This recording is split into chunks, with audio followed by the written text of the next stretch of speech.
Ici, la France était dépourvue d'Algériens. Saviez-vous que sans les Algériens, la France n'aurait jamais eu de Coupe du Monde?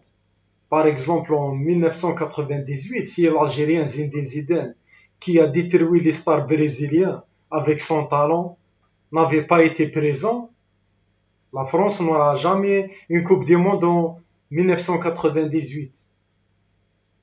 Et il n'y aura jamais une Coupe du Monde en 2016. Car le manque d'Algériens en France signifie que Kylian Mbappé ne sera jamais là.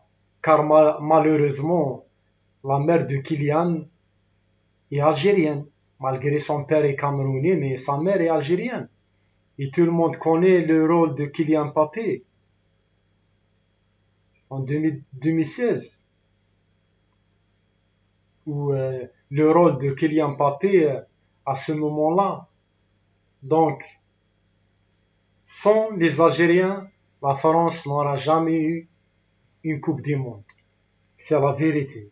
Ce message est adressé pour Bruno Retailleau, les responsables français, les racistes. La question que l'on se pose est de savoir si Éric Zemmour peut à lui seul amener 2 fois ou 2 Coupes du Monde pour la France. Éric Zemmour. Et si les Algériens n'étaient pas présents en France, il n'y aurait pas de milliers de médecins qui vous soignent, qui soignent vos enfants. Il n'y aura pas de chauffeurs de bus, de métro. Et le vol va se développer en France.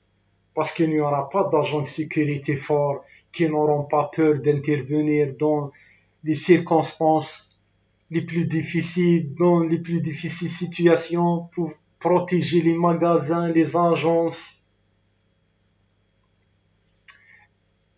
Il n'y aura pas non plus de plat de couscous, par exemple. Le plat de couscous pour lequel des millions de touristes viennent en France pour manger dans des restaurants algériens.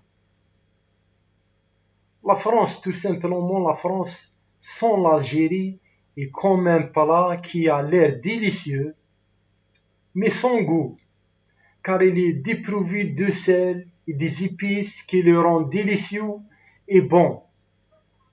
La France sera froide, misérable, déprimante, dépourvue de chaleur et de mouvement. Cette chaleur et ce mouvement et cette vitalité viennent des Algériens, tout simplement, c'est la vérité. Ce message est adressé pour les responsables français.